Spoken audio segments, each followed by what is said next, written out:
I ljudi, operite sudove sa saranđeji. Počinjemo.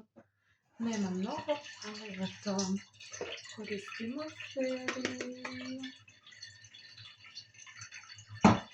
I peramo sudove. Dok peramo sudove, pričamo o tome šta znači avanturista i da li stavimo za avanturisti. Ćemo prvo da natopimo dobru seriju. Je stvarno toliko jak da kad nije nešto premasno, ono bukvalno ga i ne treba toliko puno. Tako da, eto. Što se tiče toga da li ste avanturisti, pa vezano na temu Uzbekistan što sam vam pričala, postoje jurte ili šatori u kojima se noći.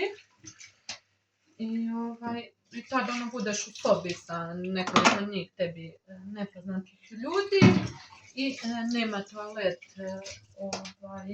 tu, nego ono izađeš napolje imaš i onako mislim da je baš onako neobično iskustvo. Pa sam htjela vas pitam da li biste vi smjeli, htjeli, kako bi vam bilo da tako da delite sobu sa drugim ljudima i tako to, da li bi vam bilo interesantno. Znači što se tiče putovanja, bilo je dosta tako neobičnih stvari. Pamtim zip line na Tajlandu.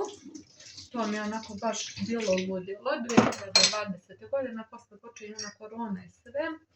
Pamtim isto Jordan Petru i tu sam noćila u pustinji u Jordanu. I to je stvarno prelep osjećaj noćiti u pustinji.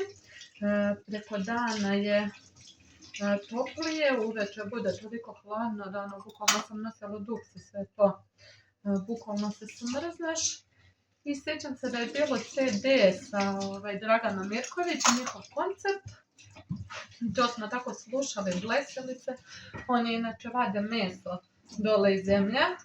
Ako su vam zanimljivi ti snimci da probam da nađem. Što je još bilo zanimljivo? Bilo je zanimljivo kad sam bila na pravi napravi tada u to vrijeme, to je bilo 2019. godina. Nije bilo ni interneta, ni ništa.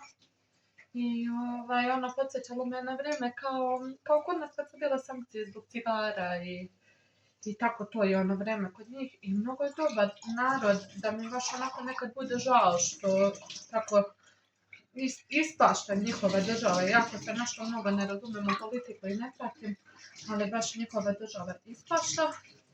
No da je to ni kod nas nije bolje stanje, šta se sve dešava. Mislim stvarno strašno, ili kupljeni glasovi, sve užas. I eto recite mi jeste vi izašli na glasanje. Po meni bi trebalo da izađe svako od nas, da ispoštuje. Treba glasati i boriti se za neka svoja prava. I tako to. Eto, to vam je moj neki misli za večeras. Pišite mi kakve ste vi avanture doživjeli i da li hoćete ja još da vam pričam o nekim mojim avanturama. Da, bilo ih je i na Zanzibaru i Keniji, razni plesovi, razna neobični smještaj, noćenja i tako to. Sad operam ja svoje ruke. Eto, puno pozdrava, laku noć, vidimo se u sljedećem videu. Ljubim vas!